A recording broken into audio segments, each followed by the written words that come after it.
She gave a homeless man food for years, until he vanished just right before her wedding. Then 12 world-class musicians showed up at the happiest day of her life. The rain hammered against Sarah's windshield as she pulled into the familiar parking spot on Rosewood Street. Her wedding dress hung pristine in the back seat, wrapped in layers of protective plastic, but she couldn't bring herself to drive to the church. Not yet. In 6 hours, she would walk down the aisle to marry David, the man who had somehow seen through all her anxieties and loved her completely. Her bridesmaids were probably already at the salon.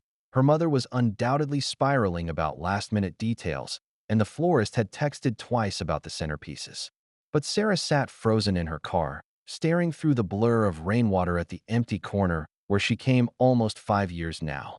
She reached for the brown paper bag on her passenger seat, turkey sandwich, an apple, and a thermos of homemade soup. A typical snack she brought every day to a fragile homeless man who seemed like he wouldn't survive without her. But in the busiest week of his life, the last week before his wedding, this fragile man disappeared. It's been 7 days of leaving the food anyway, hoping that maybe he'd just found shelter, maybe moved to a warmer spot. But she doubted. Maybe something terrible had happened. Sarah remembered their first encounter. She'd been 23 then, drowning in student debt and working 3 jobs to afford her tiny apartment. Life had felt like swimming upstream in a current designed to pull her under. She'd been rushing to her evening shift at the coffee shop, already late because her day job had run over, when she'd nearly stumbled over him.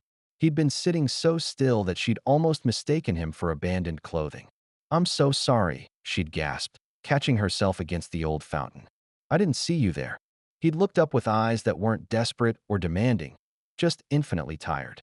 Like he'd been carrying an invisible weight for so long he'd forgotten what it felt like to set it down. "My fault for being in the way," he'd said quietly, his voice holding the careful politeness of someone who'd once known better circumstances. Something about his dignity in that moment, the way he'd apologized for her clumsiness, the careful way he'd folded his hands as if trying to occupy as little space as possible, had stopped her cold. "Are you hungry?" she'd asked, immediately feeling awkward. Of course he was hungry. That wasn't the right question. He'd shaken his head. "That's kind of you. But I couldn't accept. I was heading to grab dinner anyway," she'd lied, though she'd actually planned to skip it to save money. "Would you mind if I brought you something?" The surprise that flickered across his weathered face was like watching someone remember what hope looked like. "That's very generous, but it's no trouble at all," she'd insisted. "I'll be right back." She'd spent her last $20 at the deli 2 blocks over, her own stomach protesting as she'd watched them wrap the sandwich and add the chips. When she'd returned, he hadn't moved an inch. "Here," she'd said, offering the bag. "It's not much." "Why?" he'd asked, and for the first time his voice had carried something other than resignation. Sarah had considered the question seriously. Why was she doing this? She could barely feed herself. She didn't know his story, didn't know if he deserved help, didn't know what he'd do with any money she might give him. "Because you're here," she'd said finally. "And so am I." Maybe that's enough. His hands had trembled slightly as he'd accepted the bag. When he'd looked up again, something had shifted in his eyes, a tiny spark that might have been gratitude or simply the recognition of being truly seen. "Thank you," he'd whispered. "I'm Sarah." He'd hesitated so long she'd thought he wouldn't respond. Then, barely audible, "Thank you, Sarah." No name in return. And somehow, that had felt right.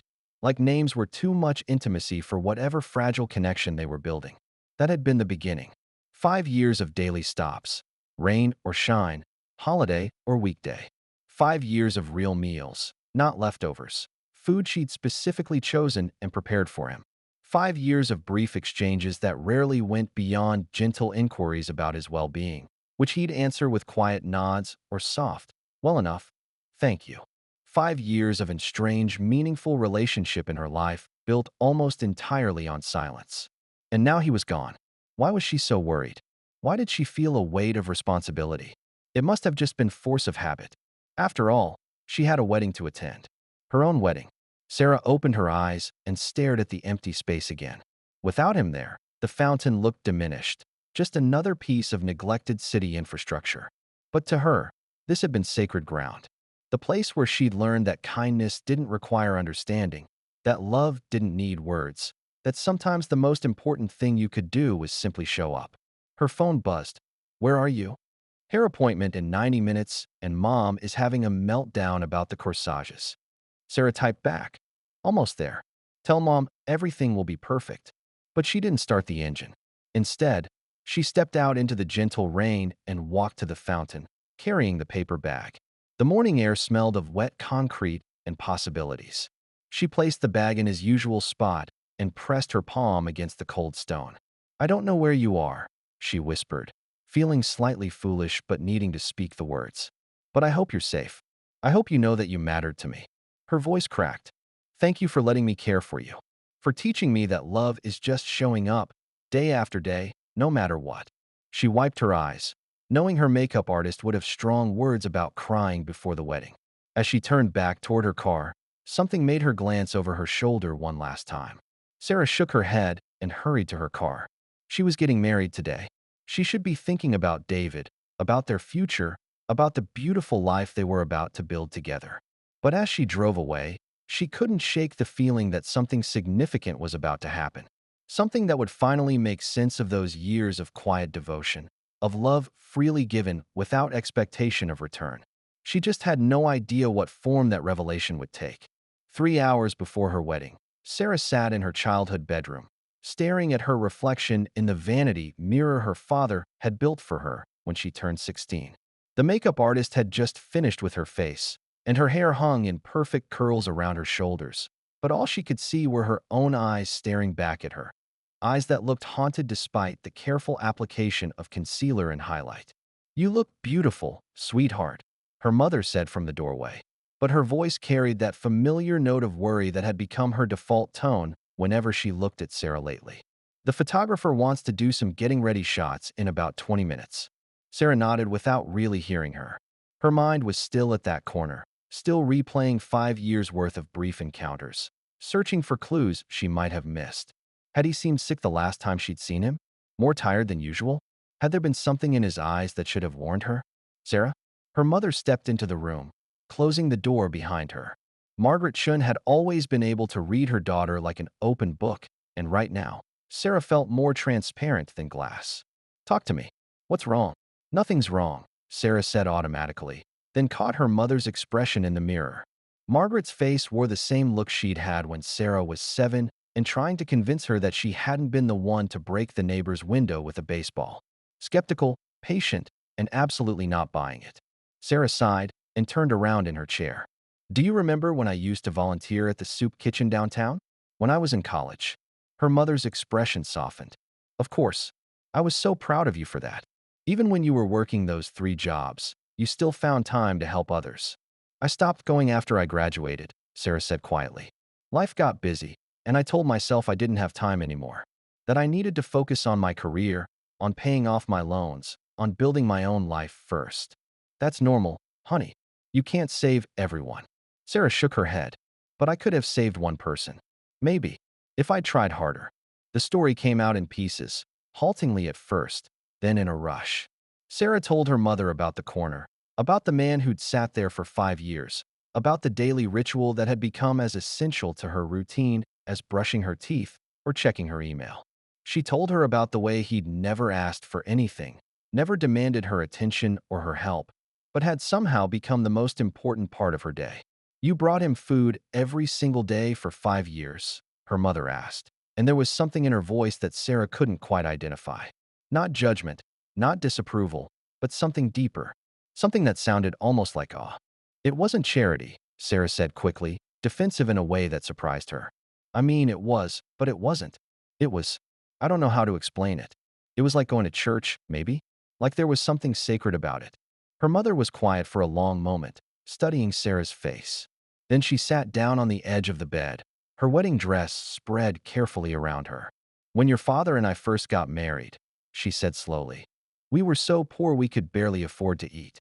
We'd been together for 2 years, but we were still learning how to be married, how to be a family. And I was terrified that we'd made a mistake, that we were too young, too broke, too stupid to make it work. This was a story Sarah had never heard before. Her parents had always seemed so solid, so certain of their love for each other. There was this old woman who lived in the apartment below us, her mother continued. Mrs. Rodriguez. She was probably in her 80s, lived alone, and we could hear her television all hours of the night. Your father wanted to complain to the landlord, but something about her stopped me. Maybe it was that she never had visitors, never seemed to leave her apartment except to get her mail. Sarah felt a familiar tightness in her chest, the same feeling she'd gotten every time she'd seen her corner man sitting alone by that fountain. So I started bringing her groceries when I did our shopping. Just little things: bread, milk, soup. She never asked for help, never complained about being hungry, but I could tell she needed it. And you know what happened? Sarah shook her head. She saved my marriage, her mother said simply.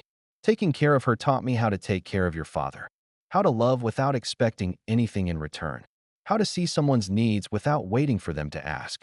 Mrs. Rodriguez never knew it, but she was the one who taught me how to be a wife. Sarah felt tears threatening to spill over. Carefully applied mascara be damned. What happened to her? She died peacefully in her sleep when you were about 2 years old. I found her when I went to bring her groceries that week. Her mother reached over and squeezed Sarah's hand. I cried for days, not just because I'd miss her, but because I realized I'd never told her what she meant to me. Never told her that taking care of her had taught me how to take care of myself. Mom, Sarah's voice came out as barely a whisper. That man on the corner, her mother said gently. He wasn't just someone you were helping. He was someone who was helping you, wasn't he? Teaching you something important about love. Sarah nodded, not trusting herself to speak. And now he's gone, and you feel like you never got to thank him. Never got to tell him what he meant to you. I don't even know his name, Sarah choked out. 5 years, and I never even knew his name. What kind of person does that make me? Her mother stood up and pulled Sarah into a fierce hug, careful not to mess up her hair. It makes you the kind of person who understands that love doesn't require names or explanations or understanding. It just requires showing up. They held each other for a long moment, and Sarah felt some of the tension in her chest begin to ease. But not all of it. The worry was still there, the nagging sense that she'd failed him somehow, that she should have done more, been more, tried harder to break through whatever walls he'd built around himself. I keep thinking I should have asked more questions, Sarah said into her mother's shoulder. Should have found out where he lived, if he had family, if there was something more I could do to help. But he seemed so private, like he didn't want to be known. Some people's dignity is all they have left, her mother said quietly. Maybe the kindest thing you could do was let him keep it. A knock on the door interrupted them. Sarah? Her maid of honor's voice came through the wood. The photographer's ready for you. Coming, Sarah called back, then looked at her mother. Do I look like I've been crying? Her mother studied her face, then grabbed a tissue and gently dabbed at Sarah's eyes. You look like a woman who's learned how to love deeply. And that's exactly how a bride should look. But as Sarah followed her mother out of the room, she couldn't shake the feeling that something was unfinished. That somewhere out there, the man who'd taught her how to love without conditions needed her help one more time. And she had no idea how to find him. The photographer was waiting in the living room with his assistant and enough lighting equipment to film a movie. Sarah's bridesmaids were already gathered, looking gorgeous in their navy blue dresses, chattering excitedly about the ceremony and the reception and how perfect everything was going to be. Everything except for the hollow ache in Sarah's chest, where 5 years of daily purpose used to live. Okay, ladies, the photographer said with professional enthusiasm. Let's start with some shots of Sarah getting into her dress, and then we'll do some group photos before we head to the venue. Sarah nodded and smiled and let herself be arranged and posed and directed, but part of her remained at that corner, sitting vigil for a man whose name she'd never learned and whose story she'd never heard. A man who disappeared just when she needed him most, not for what he could give her, but for what she could give him, for the chance to say goodbye. The St. Augustine Chapel had been her grandmother's choice, back when Sarah was 12 and had announced that she wanted to get married somewhere really old and really beautiful. The small stone church sat on a hill overlooking the city, surrounded by ancient oak trees and gardens that her grandmother had helped maintain until she'd passed away 2 years ago. Standing in the bridal suite now, Sarah could almost feel her grandmother's presence in the room. The dress she wore had been hand-sewn by her grandmother's careful fingers, a simple but elegant design in ivory silk, with tiny pearl buttons running down the back and sleeves that felt like whispered promises against her skin. You look exactly like your grandmother did on her wedding day, her mother said softly, fastening the last few buttons. She would be so proud. Sarah touched the small pearl necklace at her throat, another gift from her grandmother, worn on her own wedding day in 1952. I wish she could be here. She is here, her mother said with certainty. In this dress, in this chapel, in the way you've learned to love people without expecting anything in return. That was her gift, you know. She could see straight into people's hearts. Through the small window, Sarah could see the guests beginning to arrive. David's family from Oregon, her college friends from back east, neighbors and coworkers and distant relatives who'd traveled to witness this moment. The courtyard was filling with people who loved her, who'd come to celebrate the beginning of her new life. So why did she still feel like something was missing? Her phone buzzed with a text from David. Can't wait to marry you in 20 minutes. I love you more than all the stars in the sky. Sarah smiled for the first time all day, a real smile that reached her eyes. David was good at that, at finding exactly the right words to remind her why they were perfect for each other. He'd proposed 6 months ago in the most David way possible, during a quiet dinner at home, while they were both in their pajamas watching old movies, because he'd said he didn't want to wait for a special occasion when every day with her was already special. He's a good man, her mother said, reading over her shoulder. Your father likes him, which is saying something. Dad likes everyone. No, he doesn't. He just pretends to. But with David, it's real. He sees how happy you are together. Another knock on the door. Sarah? The wedding coordinator's voice was professionally cheerful but tinged with urgency. We're ready to start the processional. Sarah's stomach fluttered with nervous butterflies. This was it. In a few minutes, she'd walk down that aisle to promise herself to David forever. In a few minutes, she'd officially become Sarah Morrison instead of Sarah Chun. In a few minutes, her new life would begin. Ready? Her mother asked. Sarah nodded, though she wasn't sure if she was lying. She felt ready to marry David, had felt ready since their third date, if she was being honest. But she didn't feel ready to let go of the questions that had been haunting her all week. Ready to stop looking over her shoulder for a familiar figure who would never be there again. The bridal suite door opened, and her father stepped in, resplendent in his dark gray suit and tie that perfectly matched the bridesmaids' dresses. Robert Chun had never been a man of many words, but the expression on his face when he saw his daughter said everything that needed saying. Oh, sweetheart, he breathed, and his eyes immediately filled with tears. You're so beautiful. Sarah felt her own tears threatening again. Dad, don't cry, or I'll start crying, and then Mom will cry, and we'll all look like raccoons in the photos. He laughed and wiped his eyes with his handkerchief. Too late. I've been crying since I put on this suit this morning. Her mother bustled around them, checking Sarah's train, adjusting her veil, making sure every detail was perfect. Sarah submitted to the fussing with good grace, but her mind wandered again to that empty corner. Had he found shelter somewhere? Was he warm? Was he safe? Was he even still alive? Sarah. Her father's voice was gentle but firm. I can see you thinking too hard. What's going on in that head of yours? She almost told him, almost spilled the whole story about the corner and the man and the 5 years of daily rituals that had shaped her into the woman she was today.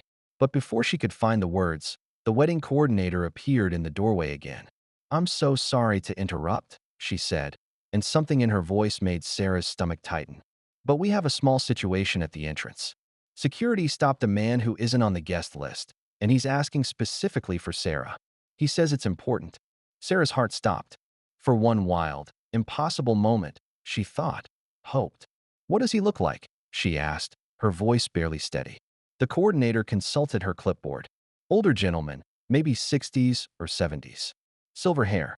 He's wearing a suit, but it's… She paused diplomatically. Well, it looks like it might have come from a thrift store. He's very polite, but he's insistent that he needs to speak with you. Sarah's knees went weak. Her mother caught her arm to steady her. Sarah, her father asked, do you know who this might be? She couldn't speak, couldn't breathe, couldn't think past the thundering of her own heartbeat. It couldn't be him. It was impossible. He'd been gone for a week, vanished without a trace, and now he was here? At her wedding? In a suit? I need to see him, she managed to say. Sarah, we're supposed to start the ceremony in 5 minutes, the coordinator said gently. All the guests are seated and… I need to see him, Sarah repeated, more firmly this time. Please. Her parents exchanged a look. Her mother nodded slightly. Tell security to let him in, her father said to the coordinator, and asked the minister to give us a few more minutes.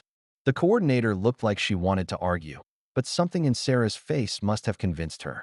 She nodded and hurried away. Sarah's hands were shaking as she smoothed down her skirt. 5 years of wondering, of worrying, of daily acts of love that had never been acknowledged or explained or understood. And now, somehow, impossibly, he was here. Who is he, sweetheart? Her mother asked gently. I don't know, Sarah whispered. That's the problem. I don't know anything about him except that for 5 years, he's been the most important part of my day. Her father frowned, clearly confused, but before he could ask any more questions, they heard footsteps in the hallway outside. Slow, careful footsteps that Sarah somehow recognized even though she'd never heard them before. A soft knock on the door. Miss Sarah? A voice she knew, though she'd heard it speak only a handful of words over 5 years. May I have a word? Sarah's eyes filled with tears again, but this time they were tears of relief, so profound it felt like drowning in reverse. He was alive. He was here. He was safe. Yes, she called out, her voice breaking. Please, come in. The door opened slowly, and there he was. But he wasn't the man she remembered. The man who stepped into the bridal suite looked like someone had taken the person Sarah knew and rebuilt him from the inside out. The silver hair was the same, but it was clean now, combed back from his face in a way that revealed sharp cheekbones and intelligent eyes she'd never been able to see clearly before. The clothes were different too, not just clean, but fitted, pressed, carefully chosen. A navy blue suit that, while obviously secondhand, had been tailored to fit his lean frame. A white shirt that looked like it had been ironed with military precision. A tie in deep burgundy that somehow brought out flecks of warmth in his gray eyes. But it was his posture that truly transformed him. Gone was the hunched, apologetic way he'd held himself on that corner. This man stood straight, shoulders back, with the kind of quiet confidence that spoke of education, refinement, a life lived in different circumstances. Sarah stared at him, her mind struggling to reconcile this elegant stranger with the man she'd fed for 5 years.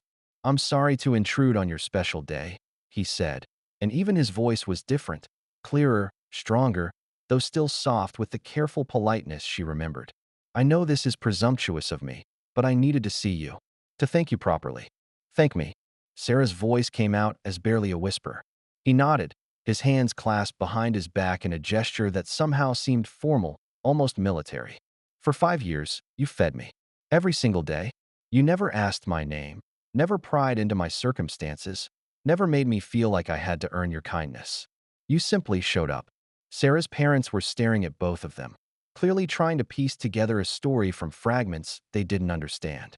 Her mother had gone very still in the way she did when she was processing something important. I don't understand, Sarah said. You disappeared. I've been looking for you for a week. I was so worried. I know, he said gently, and I'm sorry for that. But I had to leave to become someone worthy of standing in this room with you. Someone who could properly express what your kindness has meant. You were always worthy, Sarah said fiercely, surprising herself with her vehemence. You never had to be anyone other than who you were. Something shifted in his expression then, a flicker of pain so deep and raw that Sarah felt it like a physical blow to her chest. When he spoke again, his voice was thick with emotion. 5 years ago, I was sitting on that corner because I wanted to die, he said simply. Not dramatically, not as a cry for help, but because I had lost everything that made life worth living. My wife, my daughter, my purpose, my identity. I had given up completely. Sarah felt her knees go weak again. Her father stepped closer, ready to catch her if she fell. And then this young woman appeared. The man continued, his eyes never leaving Sarah's face. Day after day, bringing me food like I mattered. Like I was worth the effort. Like I was still human. You were human, Sarah said, tears streaming down her face despite her carefully applied makeup. You are human. You were never anything less than that. He smiled then, the first real smile she'd ever seen from him, and it transformed his entire face. You gave me back my life, Sarah. One meal at a time.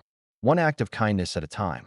And I couldn't stand before you on your wedding day as the broken man you found. I had to become the man your kindness saw in me. I still don't understand how you're here, Sarah said. How you knew about the wedding, how you found this place.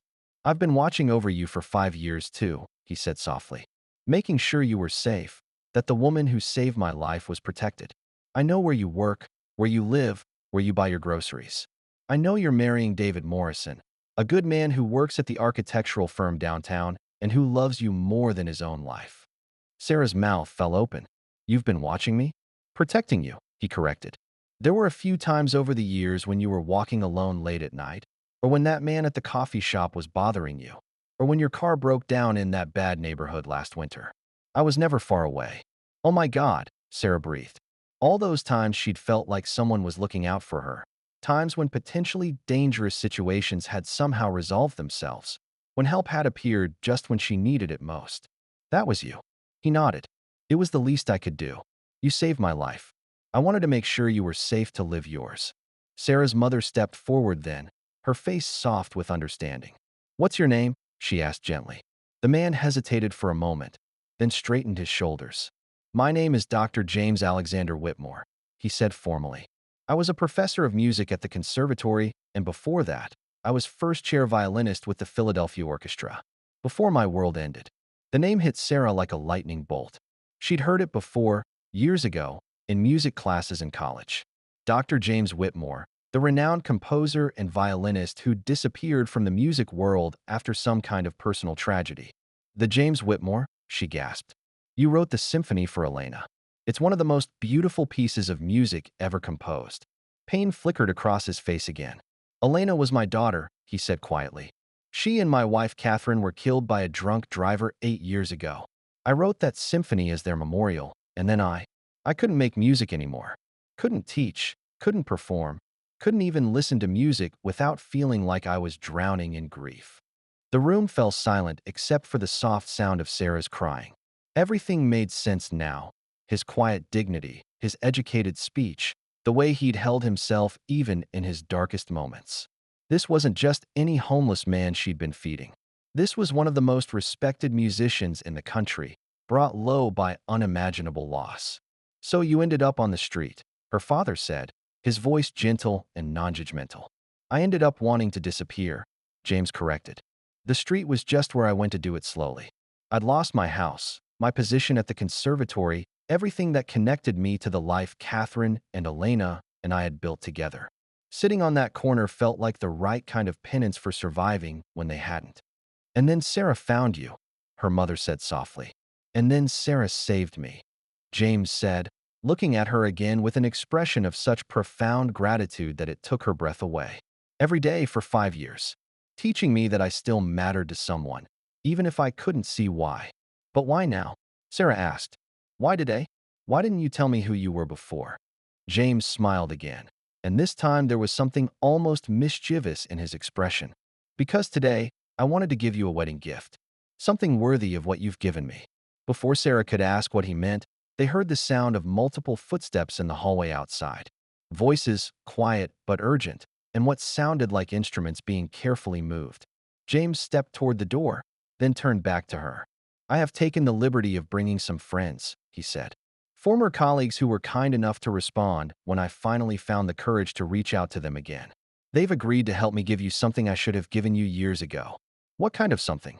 Sarah asked, though her heart was already racing with anticipation. A thank you, James said simply, in the only language I've ever been truly fluent in. He opened the door, and Sarah gasped. 12 people stood in the hallway, each holding an instrument case. Men and women of various ages, all dressed in formal concert attire, all looking at James with expressions of joy and relief that suggested they were as happy to see him alive and well as Sarah was. Ladies and gentlemen, James said to them, his voice carrying a note of authority Sarah had never heard before. I'd like you to meet Sarah, the woman I've told you about, the one who brought me back to life.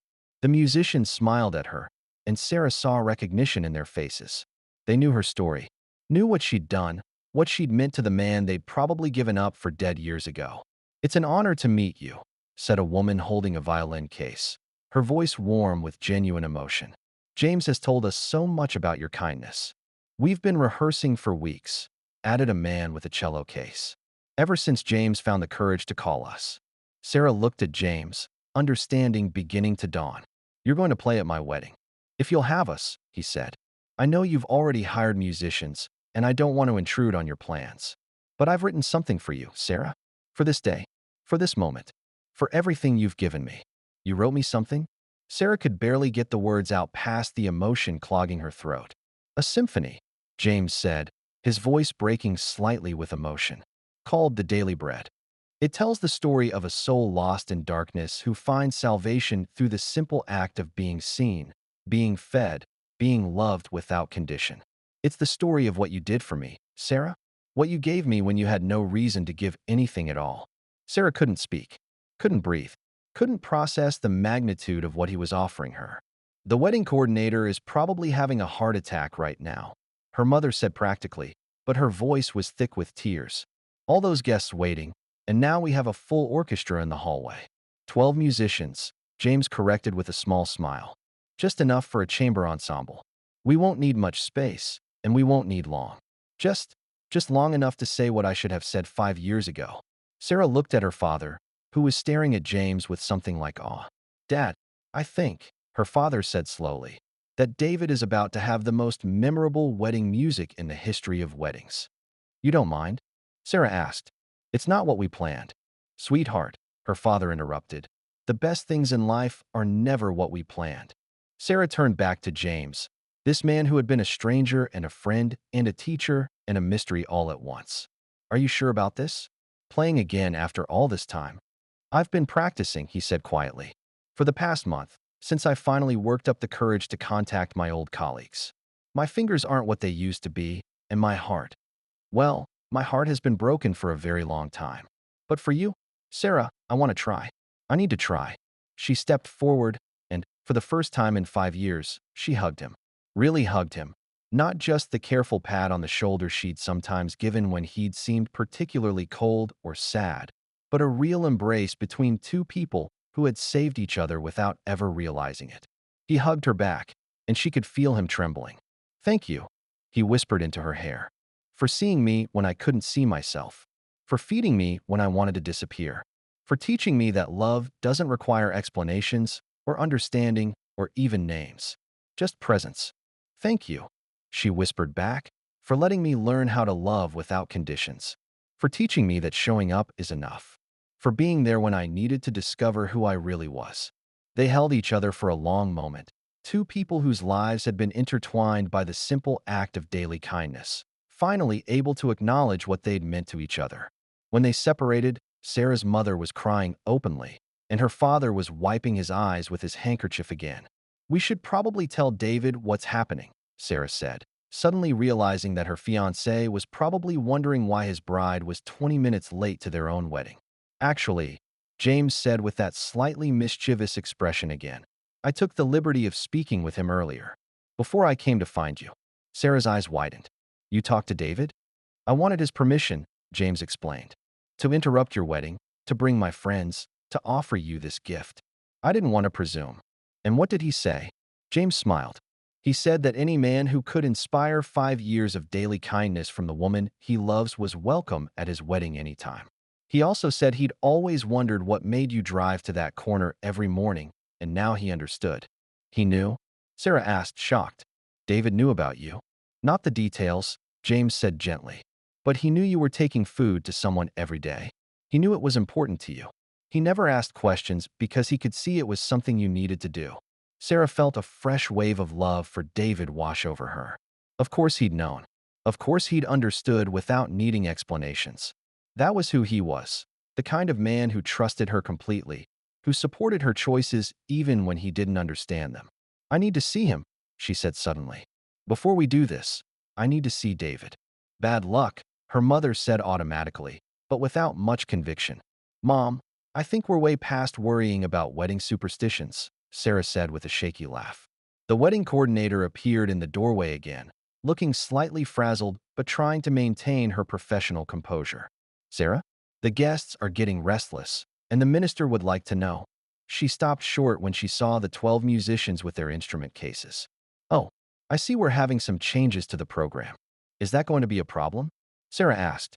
The coordinator looked at James, at the musicians, at Sarah's tear-streaked but radiant face, and something in her expression softened. Honey, I've been coordinating weddings for 15 years, and I've learned that the best ones are the ones where something unexpected happens. Something real. Something that means more than all the perfect planning in the world. She turned to the musicians. How much space do you need? And how long? Not much space, said the woman with the violin. We can set up anywhere there's room for 12 chairs.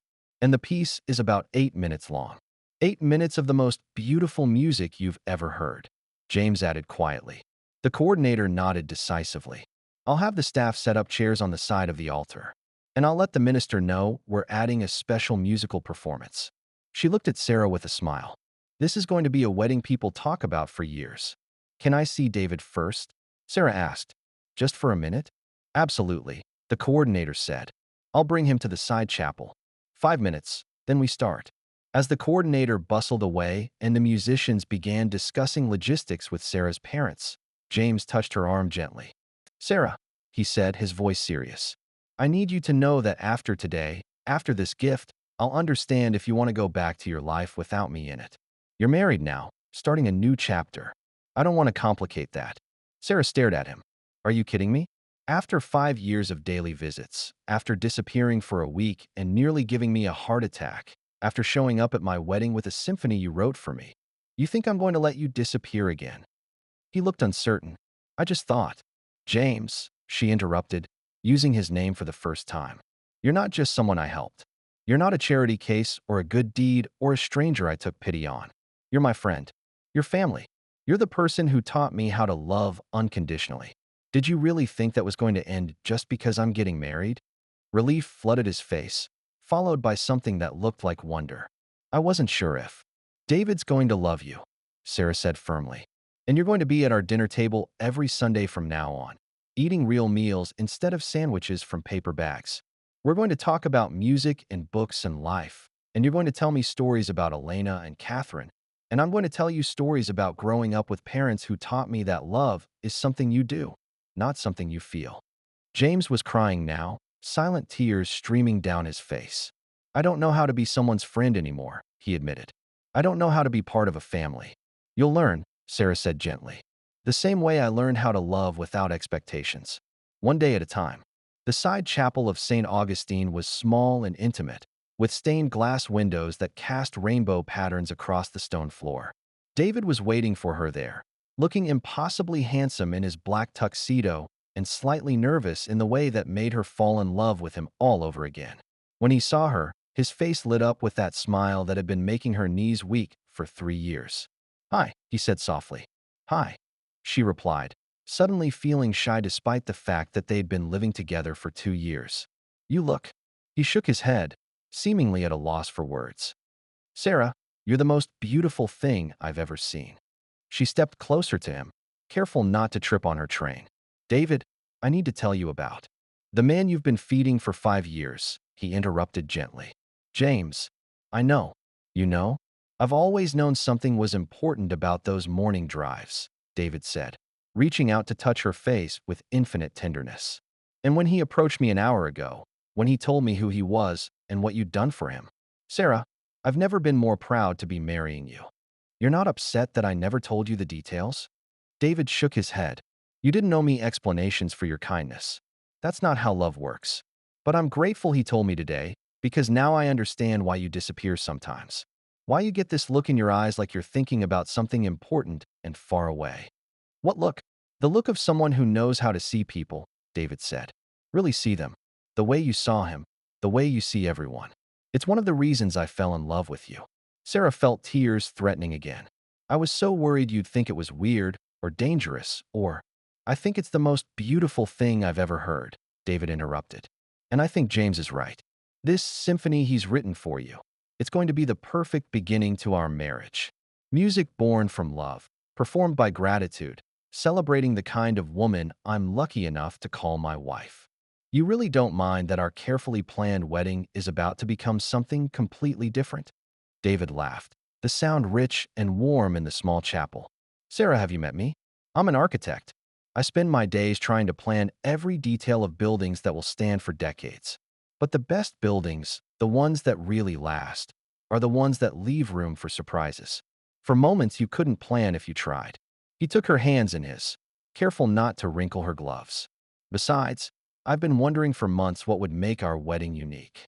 What would make it ours instead of just another pretty ceremony that looks like everyone else's? And now I know. We're getting married to the soundtrack of miracles. Miracles, a broken man who found healing through your kindness. A symphony written as a thank you note. 12 musicians who came out of retirement to honor the woman who saved their friend's life. If that's not miraculous, I don't know what is. Sarah stood on her tiptoes and kissed him, not caring if it smudged her lipstick. I love you, David Morrison. I love you too, Sarah Chen. Soon to be Sarah Morrison. He grinned. Ready to get married to the most beautiful music ever written? Ready, she said, and for the first time all day, she meant it completely. They walked back to the main chapel together, hand in hand, and Sarah gasped when she saw what had been accomplished in the few minutes they'd been gone. 12 chairs had been arranged in a semicircle to the left of the altar, and the musicians were already seated, tuning their instruments with the focused concentration of true professionals. James stood at the front of the group, holding a violin that gleamed like honey in the afternoon sunlight streaming through the stained glass windows. He'd removed his jacket, and Sarah could see that beneath the careful exterior, he was nervous. His hands shook slightly as he tightened his bow, and there was a vulnerability in his posture that reminded her of the man she'd known for 5 years. But there was something else too, a sense of purpose, of coming home to himself, that transformed him before her eyes. The chapel was full of guests, all of whom had turned in their seats to stare at the unexpected musicians with expressions ranging from confusion to curiosity to growing excitement. Sarah could see her college roommate whispering urgently to her husband, probably trying to explain why there was suddenly a chamber orchestra at what was supposed to be a simple church wedding. David squeezed her hand. Last chance to change your mind, he murmured teasingly. Never, Sarah whispered back. The wedding coordinator appeared at Sarah's elbow, somehow managing to look both frazzled and thrilled. The minister's ready when you are. Your father's waiting at the back of the chapel, and your bridesmaids are lined up. We'll do the processional as planned, and then after you and David are at the altar, Dr. Whitmore and his ensemble will perform. Dr. Whitmore? Sarah asked. That's his professional name, the coordinator explained. Apparently half the musicians in the city have been wondering what happened to him for the past 8 years. This is going to be the performance of the decade. Sarah looked toward the back of the chapel, where her father was waiting with her bridesmaids. He caught her eye and smiled, giving her a thumbs up that made her laugh despite her nerves. Okay, she said to the coordinator. Let's do this. The processional went exactly as they'd rehearsed. The string quartet they'd hired played Pachelbel's canon as her bridesmaids walked down the aisle in perfectly timed steps, looking radiant in their navy dresses. Sarah's maid of honor winked at her as she took her place at the altar. Then the music changed to the traditional wedding march, and Sarah's father offered her his arm. Ready, sweetheart? He asked. Ready, Dad.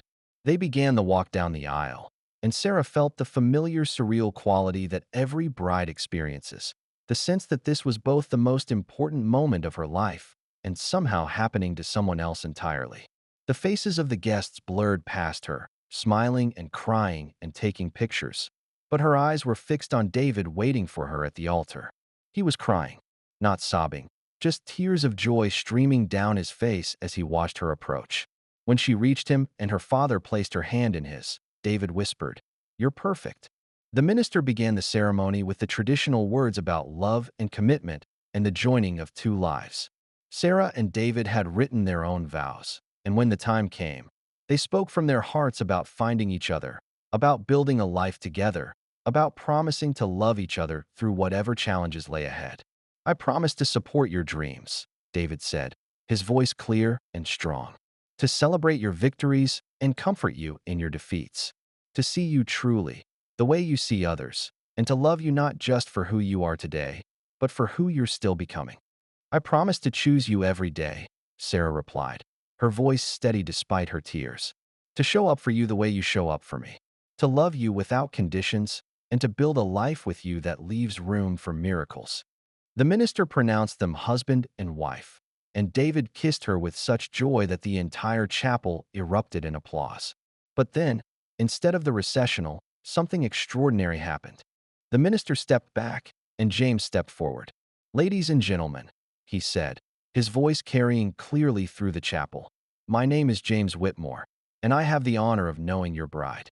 For 5 years, Sarah fed me when I was hungry, saw me when I was invisible, and loved me when I had forgotten how to love myself.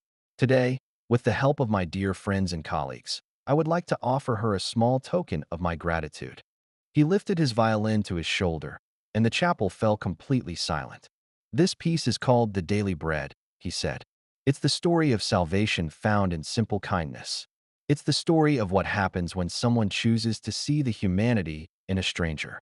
It's Sarah's story, and in a way, it's all our stories.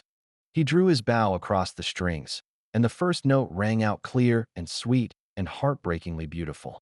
The first note hung in the air like a prayer made audible, soft and tentative as a question whispered in the dark.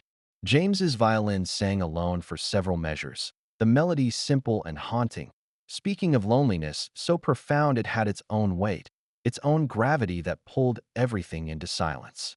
Sarah felt David's hand tighten around hers as the music began to tell the story she knew by heart.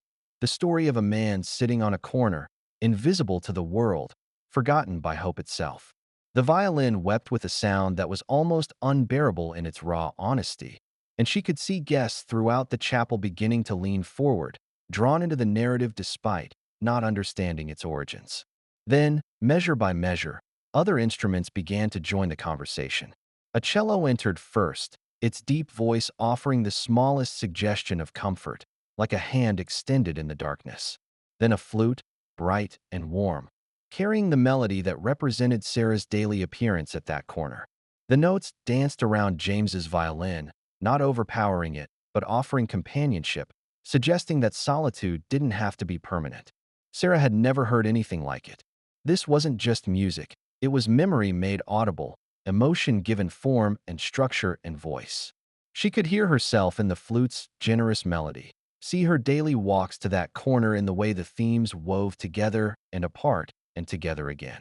She could feel the progression of seasons, the accumulation of days, the slow building of trust between two souls who had found each other across an impossible divide.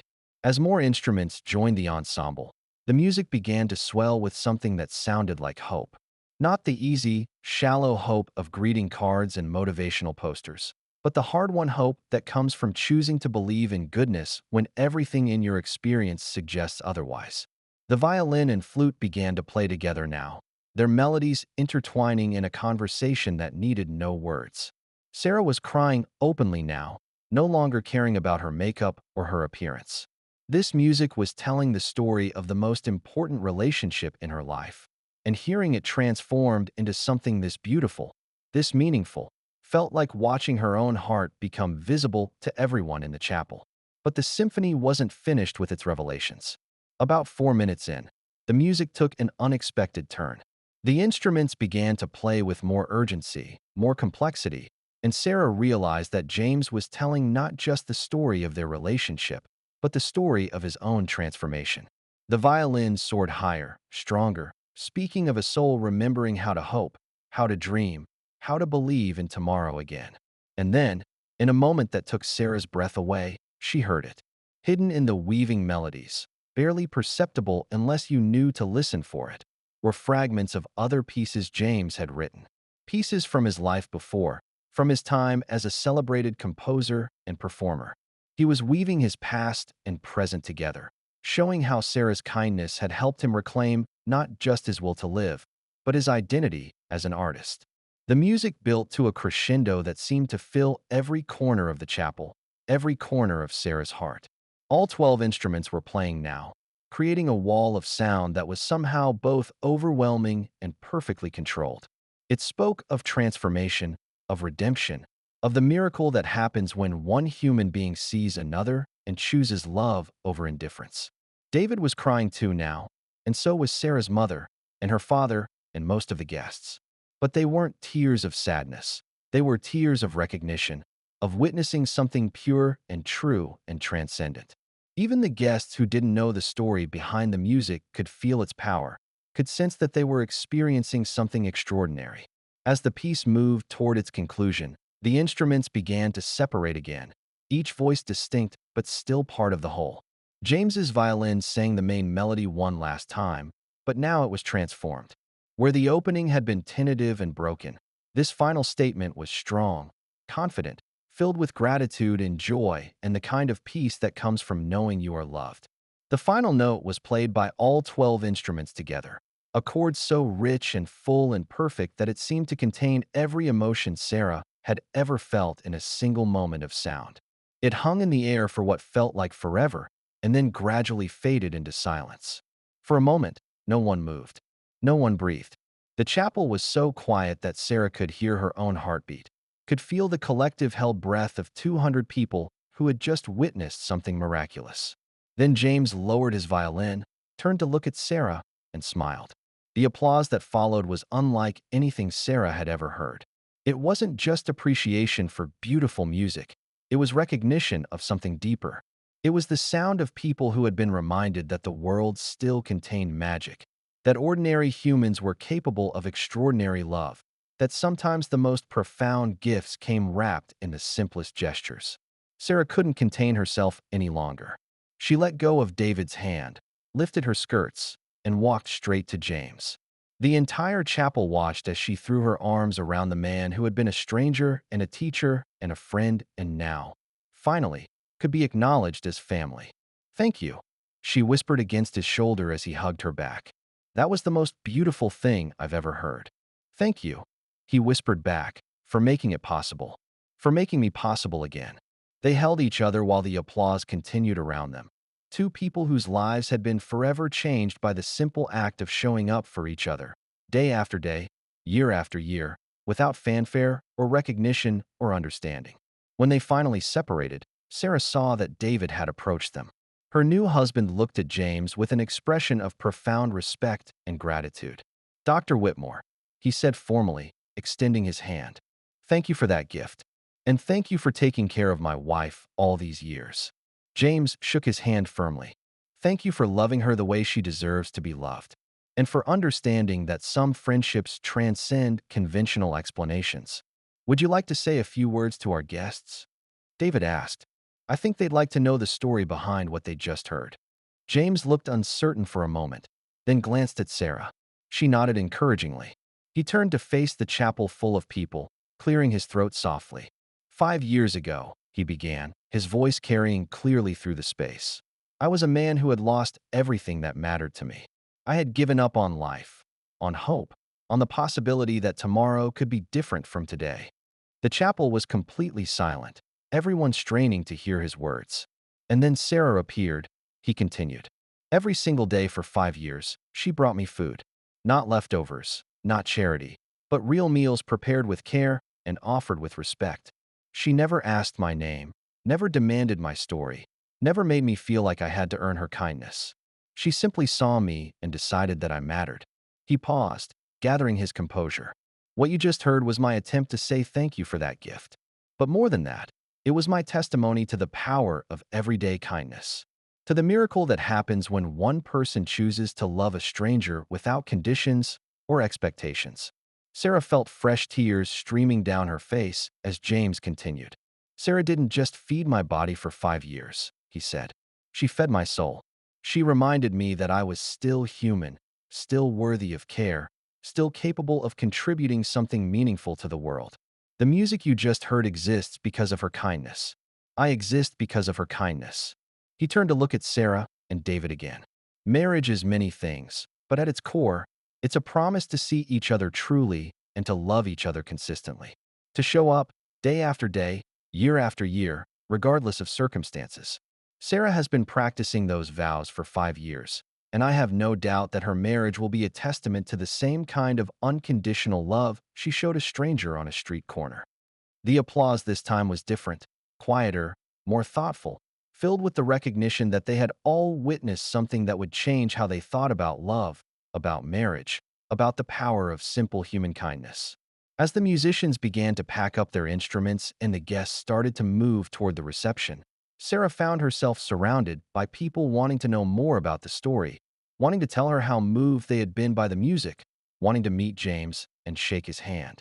But through it all, she kept one eye on her new husband, who was helping James carefully place his violin back in its case with the reverence due a sacred object. "So," David said to James as Sarah approached them. "I guess this means you'll be joining us for dinner next Sunday?" James looked up at him with surprise and growing warmth. "If I'm welcome." "Welcome," Sarah laughed, linking her arms through both men's elbows. "James, you're stuck with us now. I've got 5 years worth of real conversations to catch up on.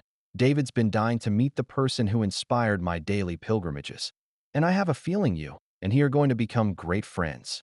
As they walked toward the chapel doors together, the bride, the groom, and the man whose quiet presence had taught them both that love was something you did rather than something you felt, Sarah realized that this wasn't just the end of her wedding ceremony.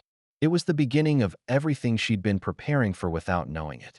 A life built on the foundation of showing up for the people you love, of seeing past circumstances to souls, of believing that every day offers new opportunities to choose kindness over indifference. The corner of Rosewood and 8th would always be sacred to her, but she wouldn't be visiting it alone anymore.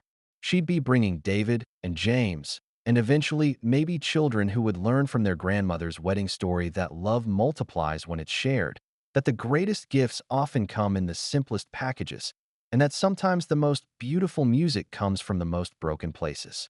As they stepped out into the afternoon sunlight, James took a deep breath and smiled, the first truly joyful expression Sarah had ever seen on his face. "I had forgotten," he said quietly, "what it felt like to have a family." "Well, you remember now," Sarah said firmly, "and we're never letting you forget again." Behind them, the 12 musicians were emerging from the chapel, their instruments carefully packed, their faces glowing with the satisfaction of having participated in something extraordinary. Several guests were already approaching them, wanting to know about future performances, about the story behind the music, about the man who had written such a beautiful testament to human kindness. Sarah watched James field their questions with growing confidence, saw him standing straighter, speaking more clearly, remembering how to be the accomplished musician and teacher he had been before grief had stolen his voice. The transformation wasn't complete, might never be complete, but it was real and profound and beautiful to witness. "Ready for the reception, Mrs. Morrison?" David asked, offering her his arm with exaggerated formality. "Ready, Mr. Morrison," she replied, then looked at James. "You're coming, aren't you? To the reception?" He hesitated. "I don't want to intrude on your celebration." "James," Sarah said seriously, "you are the celebration. This whole day, this whole beautiful, impossible, perfect day, exists because you let me feed you for 5 years. Because you taught me how to love without conditions. You're not intruding on our celebration. You're the reason we have something to celebrate." As they walked toward the reception venue, surrounded by family and friends, and the lingering echoes of the most beautiful music any of them had ever heard, Sarah felt a profound sense of completion. Not the ending kind of completion, but the beginning kind. The sense that all the pieces of her life had finally arranged themselves into the pattern they were always meant to form. The corner of Rosewood and 8th had been her classroom, and James had been her teacher, and love had been the curriculum. Now graduation was over, and real life, the life she'd been preparing for without knowing it, could finally begin. And it was going to be extraordinary. If you made it to the end, please like the video and subscribe to our channel. It truly means the world to us. See you in the next one.